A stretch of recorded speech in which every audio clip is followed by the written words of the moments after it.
নমস্কার বন্ধুগণ, আমি কাকলি। আমার চ্যানেলে নতুন ভিডিওতে তোমাদের সবাইকে স্বাগত জানাই। আজকে আমি তোমাদের সামনে একটা গুরুত্বপূর্ণ ভিডিও নিয়ে চলে এসেছি। প্রত্যেকেই এই সমস্যায় ভোগো। কারণ হচ্ছে যে আমাদের প্রত্যেকেরই চুল উঠে যাচ্ছে, কোনো না কোনো সিজনে কম বেশি ওঠা বাড়া করতে থাকে। তো আজকে আমি তোমাদের সামনে সেটাই বলবো যে আমরা কি যত্ন নিলে আমাদের চুল পড়া কমবে এবং চুলের গ্রোথ হবে, খুব ঘন কালো চুল আমরা পেয়ে যাব।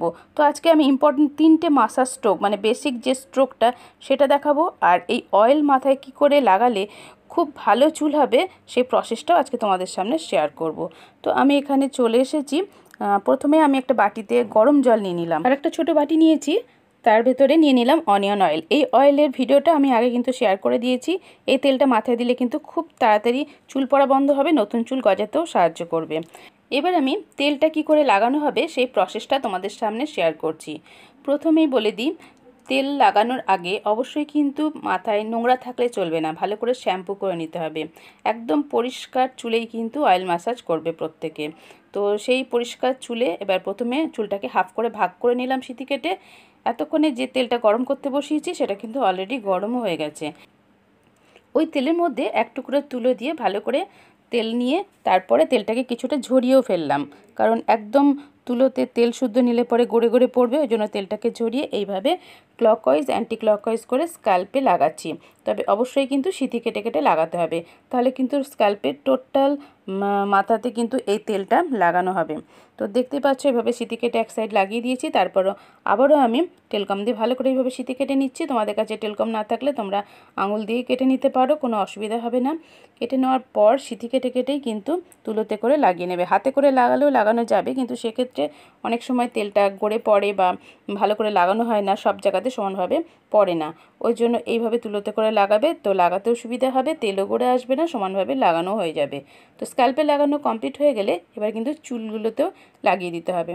টোটাল চুলে যদি তেলটা লাগানো হয় তাহলে যাদের চুলগুলো ফেটে ফেটে যাচ্ছে বা খড়খড়ে হয়ে গেছে তাদের চুলগুলো কিন্তু স্মুথ হবে। রাফ চুল থেকে কিন্তু অনেকটাই তোমরা রেহাই পাবে এইভাবে যদি তোমরা অয়েলটা লাগিয়ে নাও তোমাদের প্রত্যেকের চুলে।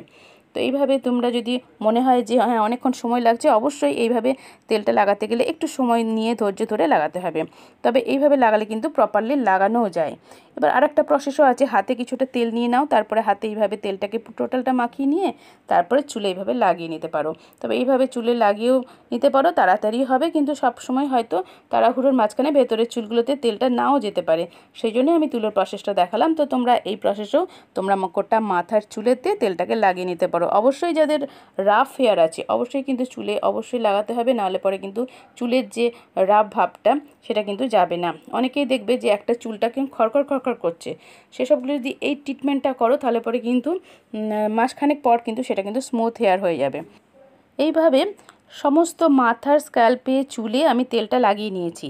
তারপরে কাজ হচ্ছে একটু চুলটাকে আঁচড়ে নিতে হবে। তারপরে এবার আমি স্ট্রোক শুরু করে দিয়েছি। এটা হচ্ছে ফার্স্ট বেসিক স্ট্রোক, যেটা হচ্ছে জেনারেল স্ট্রোক। এই দেখো হাতের এই আঙুলের এগুলো দিয়ে করতে হবে, তবে বড় বড় নখ থাকলে কিন্তু এই স্ট্রোক করতে গিয়ে অনেক সময় স্ক্যাল্পে মানে আঘাত লাগতে পারে। ওই জন্য দেখো ঘাড়ের পাশ থেকে এইভাবে নিচ্ছি হাতটা, দুই সাইড দিয়ে এই গলার পেছন দিক দিয়ে দেখাচ্ছি, দেখো এইভাবে ঢুকিয়ে দিলাম, দিয়ে এইভাবে আস্তে আস্তে গোল গোল করে ক্লকওয়াইজ আর অ্যান্টি ক্লকওয়াইজ করে আঙুলগুলোকে কিন্তু ঘোরাচ্ছি। একদম ঘাড়ের নিচ থেকে ধরছি, মানে মাসাজ স্ট্রোকটা আরেকবার আমি দেখিয়ে দিচ্ছি। এই দেখো নিচ থেকে ধরে ওপর দিকে উঠছে, মানে একদম শীতেতে উঠে যাচ্ছে এইভাবে। এই মাসাজ স্ট্রোকটাকে বলা হয় জেনারেল স্ট্রোক। এটা কিন্তু খুবই ইম্পর্ট্যান্ট একটা স্ট্রোক। এই স্ট্রোকটা করতে পারলে চুলের গোড়া কিন্তু মজবুত হয়। এবার সেকেন্ড স্ট্রোকে চলে যাচ্ছি। দেখো এই স্ট্রোক করার জন্য দুটো হাতকে এইভাবে করে নিয়ে এভাবে ফটফট করে শব্দ হচ্ছে, তোমরা আশা করি শুনতে পাচ্ছ। তো এই স্ট্রোকটা এইভাবে শব্দ হচ্ছে ঠিকই, কিন্তু কখনোই স্ক্যাল্পে লাগবে না, যার মাথায় করবে তারও কিন্তু একটুও ব্যথা লাগবে না। এই স্ট্রোকটা দেওয়ার ফলে আমাদের স্ক্যাল্পের ব্লাড সার্কুলেশনটাকে সচল করা হয়। তার ফলে আমাদের হেয়ার গ্রোথ করার জন্য যেগুলো থাকে সেগুলো ওপেন হয়ে যায় এবং হেয়ার গ্রোথ হতে কিন্তু খুব সাহায্য করে। ওই জন্য অয়েল মাখার পর অয়েল মাসাজ কিন্তু খুবই ইম্পর্ট্যান্ট। এইভাবে গোটা মাথায় এইভাবে মাসাজটা দিয়ে নিতে হবে।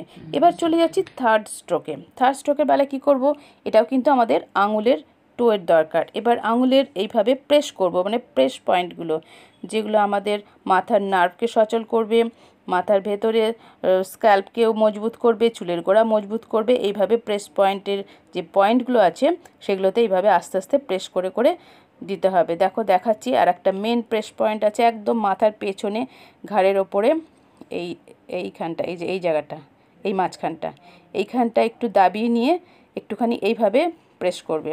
তাহলে ব্লাড সার্কুলেশনটা যেমন সচল হবে, তাছাড়াও কিন্তু আমাদের ক্লান্তি দূর হতেও সাহায্য করে এই জায়গাটায় প্রেস করার জন্য। এইভাবে আমি আজকে দেখালাম 3টে ইম্পর্ট্যান্ট স্ট্রোক। তারপরেই তোমরা যে কাজটা করবে, এটা কিন্তু খুবই ইম্পর্ট্যান্ট, দিনে 5 থেকে 6 বার এইভাবে চিরুনি দিয়ে তোমরা কিন্তু চুলটাকে আঁচড়াবে। মোটা দানা চিরুনি নিয়েছি, দিয়ে একদম মাথার ওপর থেকে নিচ পর্যন্ত একটু প্রেস করে একদম নিচ পর্যন্ত লাগাতে হবে। দেখো এইভাবে নিয়েছি। এবার বডিতেও কিন্তু এটা টাচ করা চাই, বডিতেও টাচ করে এইভাবে নামাতে হবে। এইভাবে তোমরা দিনে কিন্তু 5 থেকে 6 বার চুল আঁচড়াবে। তাহলে এটাও কিন্তু হেয়ারের একটা খুব ভালো এক্সারসাইজ। বন্ধুরা, সপ্তাহে অবশ্যই একদিন এইভাবে তেল মাখবে, এইভাবে মাসাজ স্ট্রোকগুলো দেবে, তাহলে পরে তোমাদের চুল পড়া কমে যাবে, চুলের গ্রোথও কিন্তু হতে থাকবে। ভিডিওটা ভালো লাগলে লাইক, কমেন্ট, শেয়ার এবং সাবস্ক্রাইব করে আমার পাশেই থেকো। তোমরা বাড়িতে থাকো, সুস্থ থাকো। নেক্সট টাইম আবার একটা নতুন ভিডিওর সাথে চলে আসবো। ততক্ষণের জন্য টাটা, বাই বাই।